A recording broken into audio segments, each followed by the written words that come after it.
So when my daughter was just starting high school or secondary school, she came to me and she said, "Mom, I'm kind of interested in learning how to play the guitar. I've been playing viola for a very long time, but I want to pick up an instrument that's, I can play more popular music with."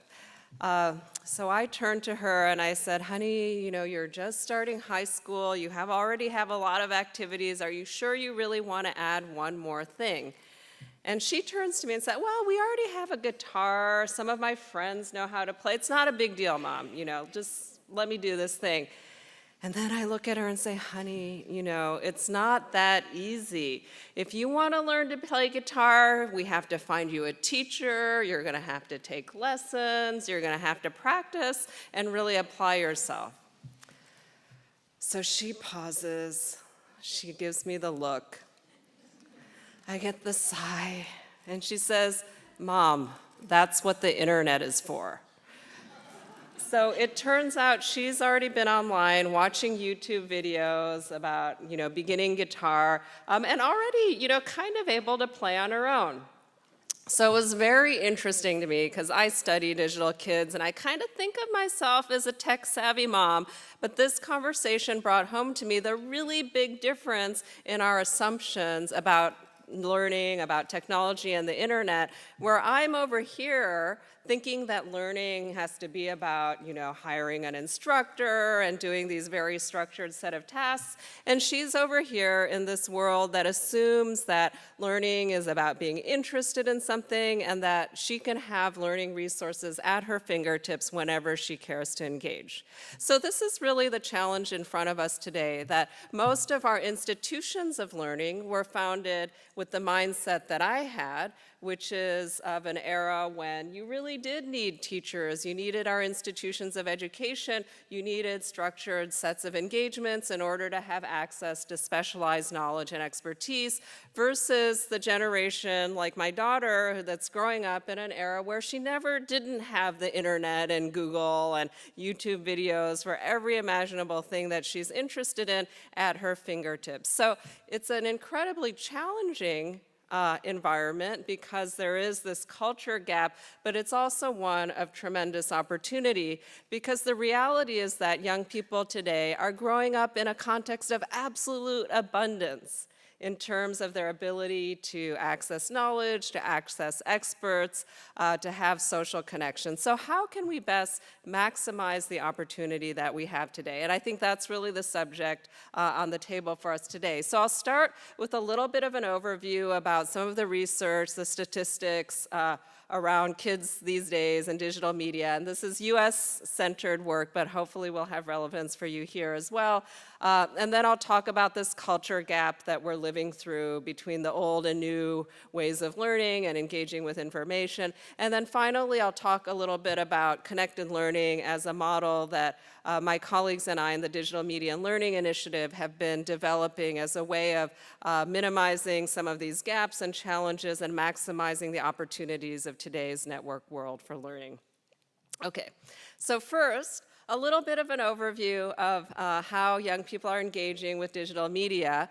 So the thing that is, the most fundamental shift that is not a surprise to any of us here in this room is that the kind of, that the volume of engagement with digital media and media in general has been increasing rapidly. So there have been surveys done in the US for about 6 years now tracking young people's time use with media. And over the years, this number just keeps going up and up and up. Now, this is the latest survey. Kaiser used to do the surveys. Now, Common Sense Media is doing it. And so you can see that, most of the waking hours, young people are engaged with media of some kind because it's not only information and entertainment that young people are, getting through digital media, but also, social connection. And this has really led to a tremendous rise in how much of our everyday communication and information is being mediated created by technology. Now, we look at this and we say, oh my, teenagers these days are so connected, but Common Sense actually did a very similar survey with the parents of these same teenagers, and it turns out that parents' time use with media is even higher than teenagers. So just a reminder here that it's not just the young people, it's all of us that are living in this environment. The other big shift is the interactivity of the media, and this is where you'll be hearing from Katie, who's an expert on the game side, but it's not just digital media, but it's the interactivity of digital media that's changed. So in the US in 2008, the video game industry passed the movie industry in terms of revenue, and ever since then it's really become clear that interactive game-like media are the dominant entertainment media of our time. Virtually all teenagers play video games in some form, and there's a pretty even gender split now in terms of video game play as well. And then the final piece that I wanted to highlight is the social engagement. So, as I'm sure is the case here in Germany, more and more through mobile, especially young people, are using digital media of various forms to engage in social relationships. And when we were starting our research in the book that Sylvia mentioned, that was now, the field work was about 10 years old, it was still, young people were using MySpace and starting to use Facebook, using a lot of text message to connect with one another. But they still had the sense that it was a little bit creepy to find friends just online, that most of the relationships were, relationships young people had in their school and their community, and they were using social media as a way of reinforcing those existing relationships. And if you asked young people, hey, have you met new friends online? They'd say, not really, that's a little bit creepy. Now, the survey done by Pew in 2015 really showed a dramatic shift where the majority of young people surveyed in the US said that they have actually met a friend first on the internet.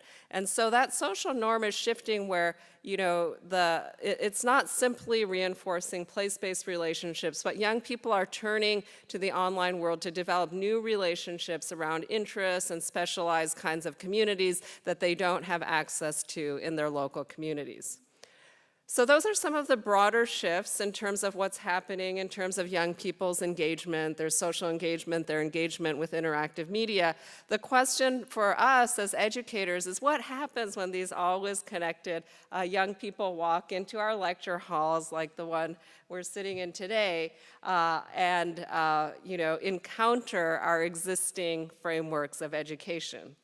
Now, we know that young people usually start their school years very eager and enthusiastic and ready to learn. So this is a survey conducted by Gallup, which is a big survey shop in the US, that looks at student engagement over the years. And you can see that in elementary school, engagement is really, really high. But by the time they reach high school, the majority of young people are disengaged from school.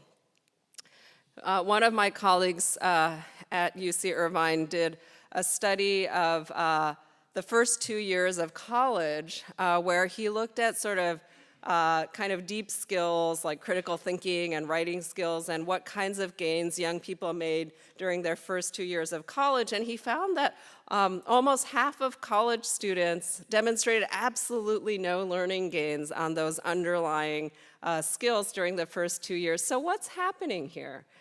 Why is it that our educational institutions are failing to engage so many young people? Of course, it's not every educational institution, but it's a tremendous proportion of young people who, by the time they're reaching young adulthood, are not having an engaged and positive relationship to our institutions of schooling.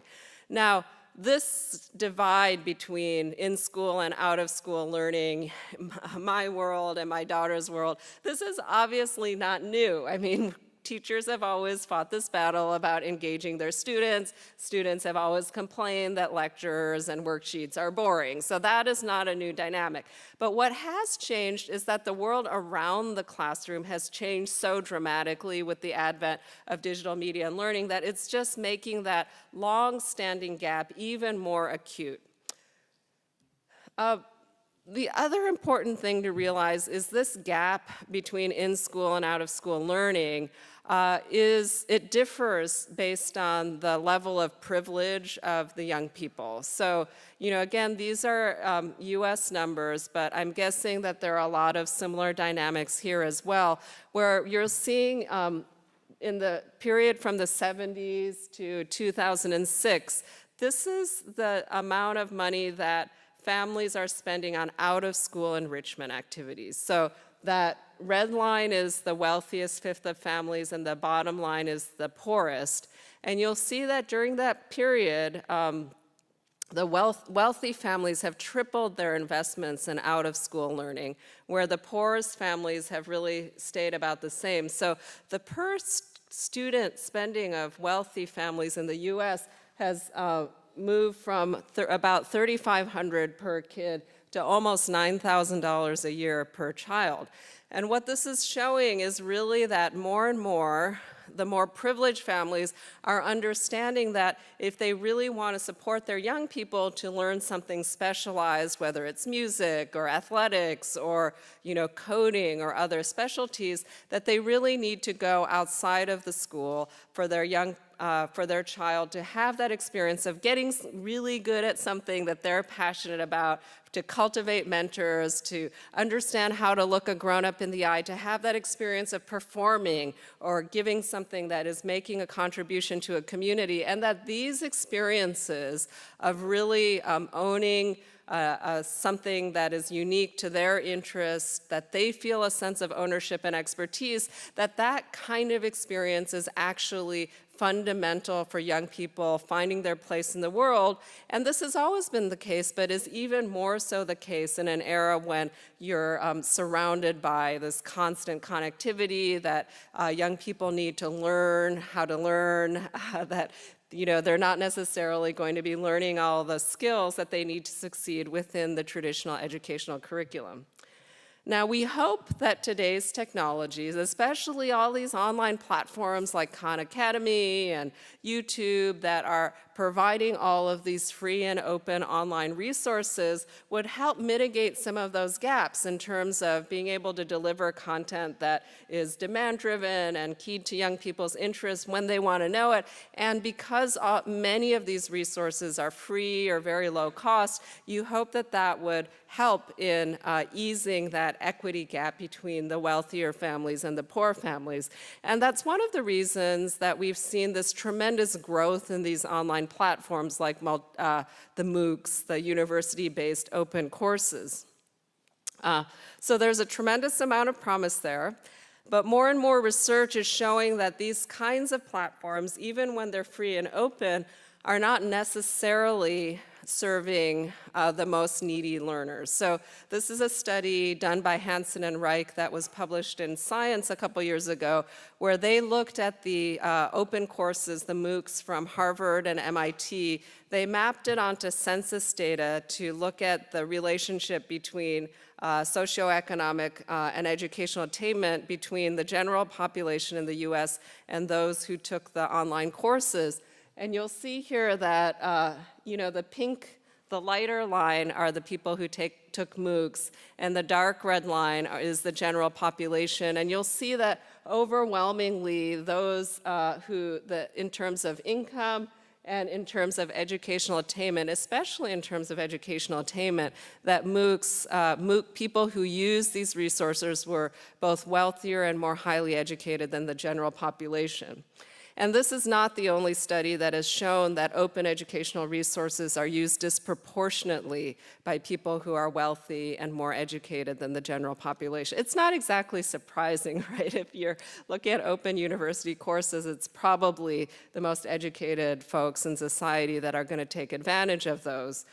So what they argue is that ideally today's technologies, and many of those that are being marketed as democratizing, free and open, ideally they're closing gaps, right? That you have, because they're free and open, that poorer, less educated people are taking advantage of them at higher rates and closing the gap between the more privileged and the less privileged groups in society. But in reality, what we're seeing is more of this rising tide scenario where people from all walks of life are taking advantage of these resources, but the wealthier and more educated are taking advantage of them at greater levels. So a lot of these technologies are actually increasing the overall gap in terms of equity, even though they are providing important resources to everybody. Okay, so much for the big picture. Let me make it a little bit more concrete. So I want to tell you a story of one young learner. Her name is Tal, or we call her Tal. She was 11 when we spoke to her as part of some of our work around connected learning. And she is a fan of Minecraft. And for those of you who don't know Minecraft, it's a networked game that's a lot like doing Legos, but in a networked multiplayer environment. So about social building together, building communities together.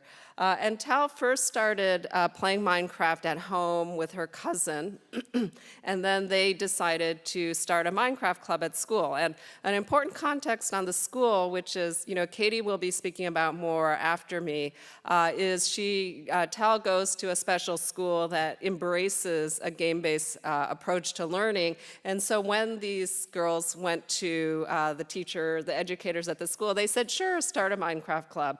And they were able to start an after-school club in Minecraft. Because Minecraft is this incredibly user-generated, openly networked kind of game, there are tons of YouTube videos and resources on the internet for people who are passionate creators of all ages in Minecraft. So if any of you have a child or a student who plays Minecraft, you'll know that often the majority of time that young people are engaged in Minecraft is actually watching YouTube videos of other Minecraft players and their builds and stories that they've built. And so Tal was one of those kids, and she got very interested in this idea of creating YouTube videos in Minecraft. And then she brought this idea to her club, saying, look, let's not just play Minecraft and have our server, but let's make videos together. So as part of this, she started writing scripts for her club to create videos together. They really embraced it. And then the school, again, because it's a school that embraces this kind of learning and out-of-school learning, they featured her in the school newspaper. And then the teachers really encouraged and acknowledged the skills she was gaining in writing and creative production through her engagement with Minecraft. So if you look at Tal's learning, she started with a passionate interest, which was her interest in Minecraft. She had some peers, like her cousin, who supported that interest in learning, but the school provided additional support for her to connect with and gain support from a broader network of peers that shared a similar interest. And then the final piece of the puzzle is that the school was open to meeting those young people where they are, bringing their out-of-school learning, their peer interests into the school environment and connecting it to other academic subjects like writing skills, creative production.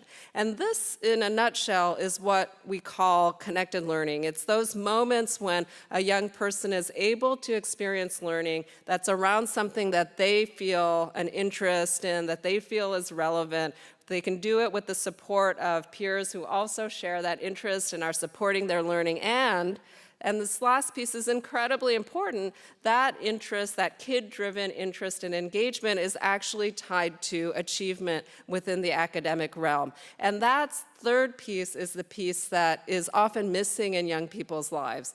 So when we talk to young people, most young people have something they're interested in, and if they're lucky and well supported, they also have friends and mentors who share that interest and support them.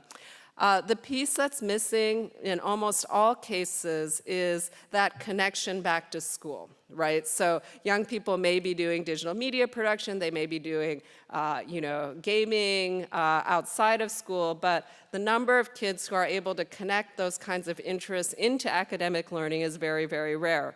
So the moral of the story with somebody like Tal is not that the internet or video games creates connected learners, but in fact it doesn't unless you have an environment within the school that is able to connect with those young people's interests.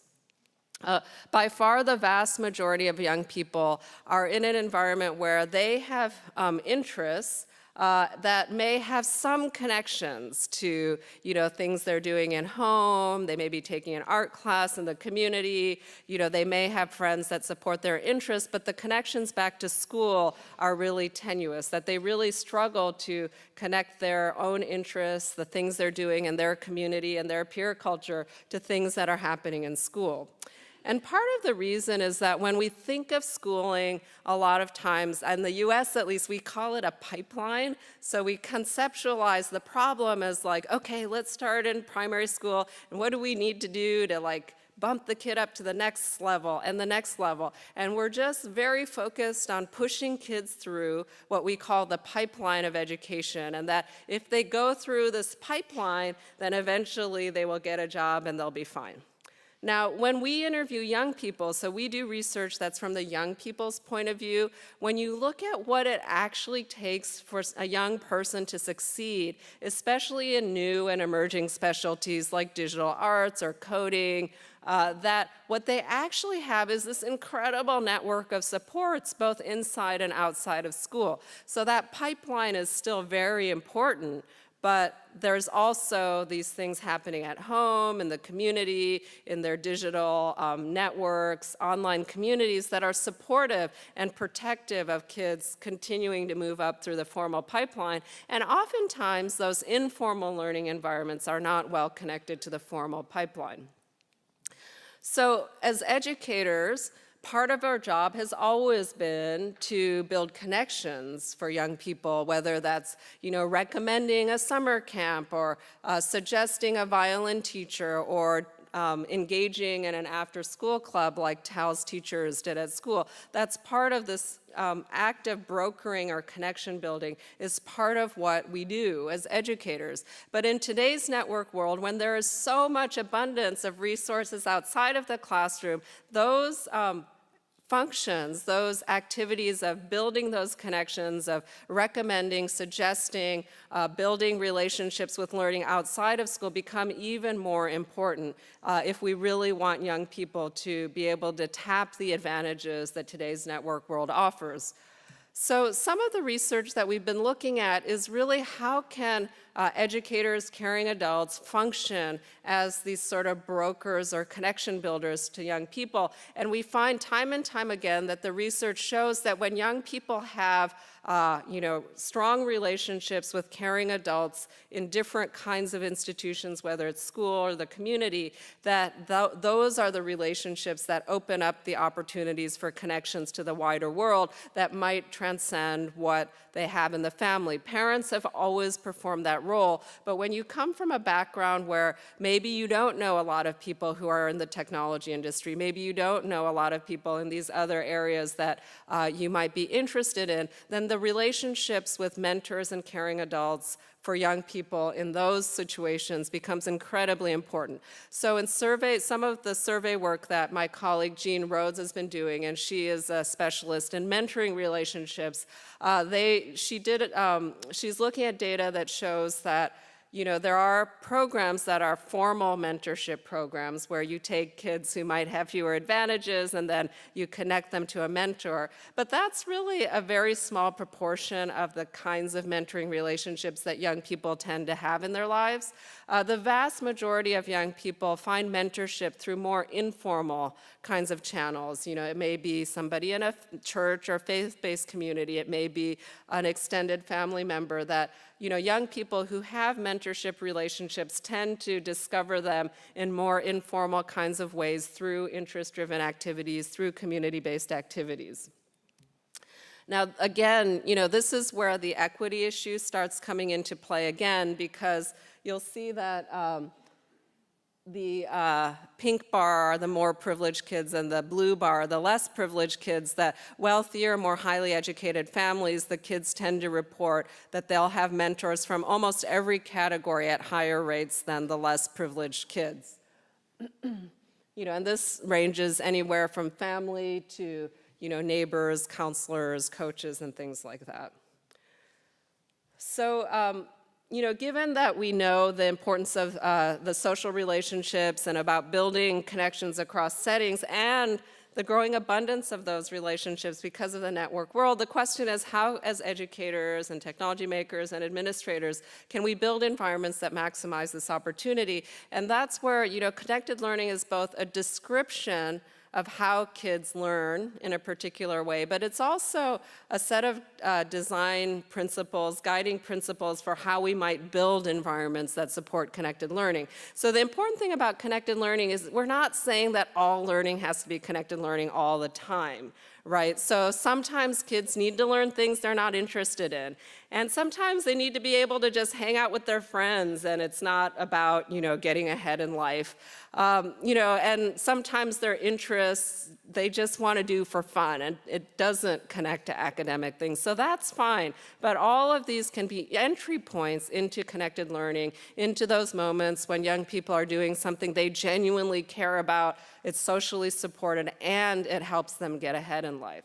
So you'll see at the center of connected learning, we have both this idea that we're trying to bring together these three spheres of learning, and there's three guiding principles of it being, hands-on kind of production-centered learning, that there is an openly networked component, and there is a sense of shared purpose, or it's meaningful and relevant that we're doing something together. So I'll close just by giving two examples of environments that have been designed with connected learning principles in mind that have been led by some of our collaborators, my collaborators in the Digital Media and Learning Initiative.